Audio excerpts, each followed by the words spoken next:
ब्रह्ममुरारिसुरार्चितलिङ्गं निर्मलभासितशोभितलिङ्गम्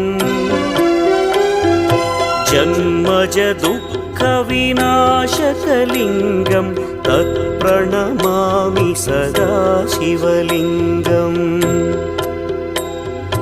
देवमुनिप्रवरार्चितलिङ्गं कामदहन करुणाकरलिङ्गम् रावणदर्पविनाशकलिङ्गं तत्प्रणमामि सदा शिवलिङ्गम्